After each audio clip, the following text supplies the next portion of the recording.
fourth session of the one another's. Yeah, 4 out of 59. 4 out of 59. We're moving our way through. Yeah, we'll get In fact, what we've done is we've grouped things together, and today we're going to talk about honouring one another. Yeah. And what it means to do that. A lot of the 59 talk about honour one another, and honour maybe it's a bit of an old-fashioned word. Yeah. It's means a powerful word. It means a few things. It's a big word. Yeah.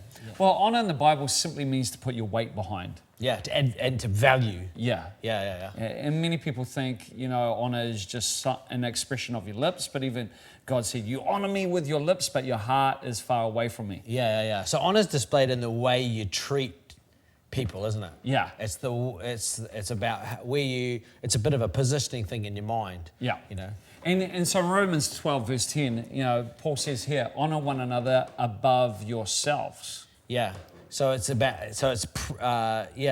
of the translations says give preference to one another, So it's positioning yourself carefully in the space. Yeah, it's a little bit like we talked about with serving last week, but this is more about honour. It's like, in today's world, everybody is trying to get the best seat, push their way to the front. And here it's saying, hey, actually prefer somebody else. Yeah.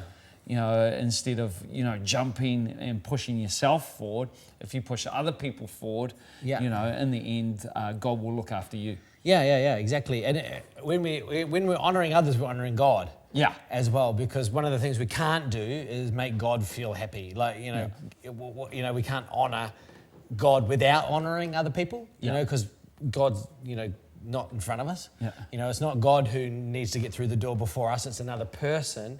And as we give preference to other people, we're actually preferencing God in our world. Yeah. And what would the world look like if everybody was honouring of one another? Yeah. I love Bill Johnson's statement it says we're to honour people for who they are without stumbling over what they're not. Yeah, it's very good. So often we don't honour because we're stumbling over a person's weakness. But Romans 14:13, Paul again, he says, stop passing judgment on one another. Yeah, and that's a powerful thing. And judgment is one of those things we talk about in church a lot. Because Jesus said as well, judge not or you'll be judged. And then Paul says don't pass judgment on others. And part of it is as soon as you judge, you're positioning yourself above them, eh? Yeah. You're saying, I've got the authority to tell you. Not just above them, but above God. Well, exactly. Yeah, that's true. Yeah, that's quite a stretch. Yeah, because as soon as we say, I'm the authority who decides what's right and wrong, or whether someone's valuable or whether someone's worthy, it's a dangerous place to put yourself. Because if you're going to be the person who makes the decisions, you're also going to be the person who's responsible.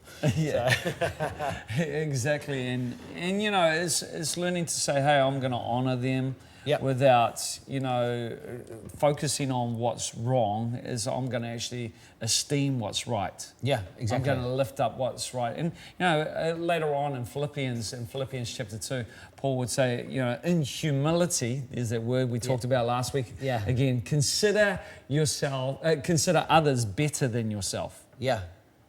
Which is like, oh, dang. Yeah. There's some of these statements, it's confronting how direct that is. Yeah. So it's not like being nice to other people. Yeah. Which is sort of like, well, you can always feel like you're being nice, but it's really direct. Yeah. How you be humble is by considering other people to be better.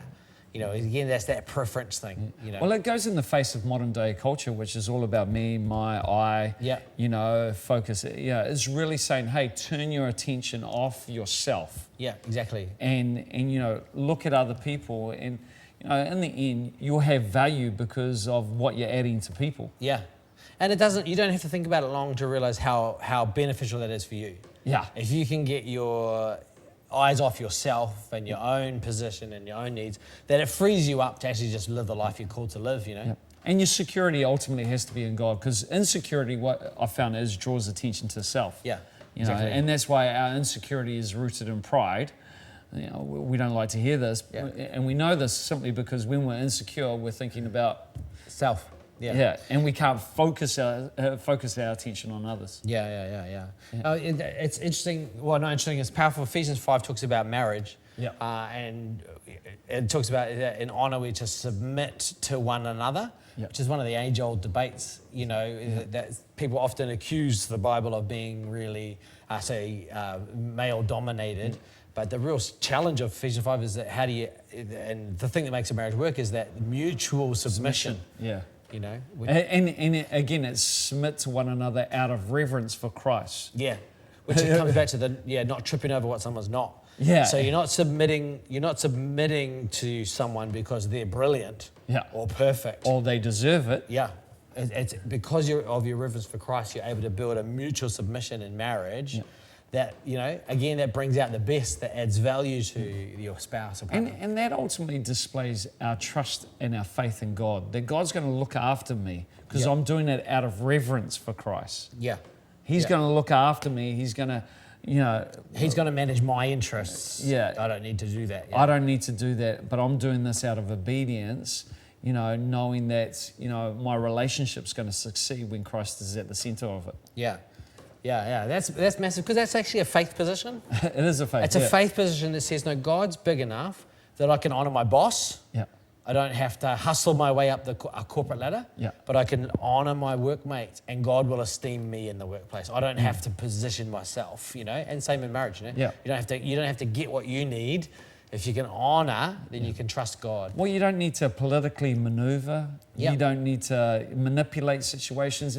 And, later on in Colossians 3:9, it says, don't lie to each other. Yeah. Which, in our world to maneuver, it's often there's, half-truths. Yeah, or misrepresentation, pretending to be something that you're not. Exaggerations. Yeah, and those are hard ways to live. Like, those are stressful. There's a hard thing to live like that in a workplace, to keep maintaining an image, to keep working it. That's a hard way to live. And that's where, in honour, I like the thought, in honour, the same root is found in honesty. Yeah, you can't spell honour without honesty. And so honesty, a lot of people think honour, I'll just tell people what they want to hear because I want to honour them. Yeah. But really, it's more... It's more of a sucking up. It's more of a just... It's flattery. It can be flattery if you're not being truthful to what's on the inside. And it's still self-interested, isn't it? Yeah. I'm telling people what they want to hear so that I get what I want out of the relationship. Yeah. So it's not actually even close to honour. Yeah. Well, in the end, you got to think, if I was that other person, what would I want from me? Yeah. I'd want the truth. The truth, yeah. Yeah. I want to know exactly how they are feeling. And how often do we shy away from that? Because we're more about protecting self than actually genuinely wanting to honour. Yeah, because sometimes in honouring someone, you have to honour the relationship and say, this is valuable, this relationship, this person is so valuable, I'm going to honour them by being honest, rather than avoiding conflict or avoiding an issue. Honour sometimes draws us into conflict because it says, this relationship's so valuable, I need to have a conversation that's going to be difficult. It's true. But let's be fair, people who think they're good at conflict and they love it, they're just joking. Nobody likes it. It's a hard thing. You like the results of, if it's done exactly. with God's grace. Yeah, but the process itself is always difficult. It's always awkward. It's always difficult. Yeah. But you go to deeper relationships, and honor is not just what you do; it's what you don't do. And so don't lie to each other. But it's also, the Bible goes on. James talks about in James 4:11, don't slander one another, don't gossip. It's one thing to say, hey, man, you're amazing. Yeah. And then once you're out of the room, oh, Jordan's a flipping idiot. Yeah, da-da-da-da. And so we're changing our tune. Yeah. And we slander. And, the Bible talks a lot about gossip and slander. Yeah. I think, it's almost like in a lot of places we see it as the permissible sin. It's like, it's all right. It's not that bad. It's only slander when they're saying about us.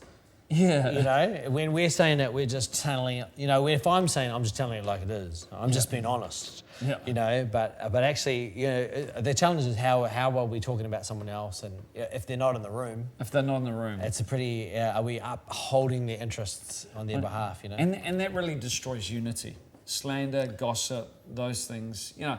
Instantly. Yeah. Instantly, yeah. Proverbs talks about gossip goes down like a choice morsel. You know, it's nice to hear the latest news and what somebody's opinion is on that, but sometimes it's just, it erodes relationships and it destroys the unity that God wants to bring about. Yeah, and I think gossip and slander are really selfish. Yeah. You know, because it's the easiest way to make someone else listen to you is if you've got the inside on something. And James even takes it further. He goes in James 5:9, don't grumble against one another. Yeah. You know, just even grumbling. That's challenging. Yeah, and it's got to stop grumbling against one another. And I think, you know, that's all part of honour. Yeah. And so what we want you to do is just, you know, look at some of those behaviours, our behaviours, and let's do an audit. Yeah. You know, where do we need to maybe close our mouth? Where we're opening it, and where do we need to open our mouth where maybe we're closing it? Yeah, yeah. I know I've got a friend who's got a really good, simple practice that they do. You know, on social media, whenever he sees something he likes, he comments, like a proper comment. Yeah. You know, oftentimes we just scroll past stuff and we don't comment and say, hey, that looks awesome. Yeah. You know, and actually just expressing honour. Yeah. You know, and I think, because sometimes I think we get in the habit of not saying the positives, and then all we do is grumble. Yeah. You know, but actually taking an opportunity when you see something, if there's something to celebrate, something to honour, then actually getting into the habit of saying something. Yeah, add weight to it. Say, hey, that looks awesome. You know, get behind it. So how are we honouring one another in your groups? Have a discussion. Pray you'll be blessed by it. See you next week.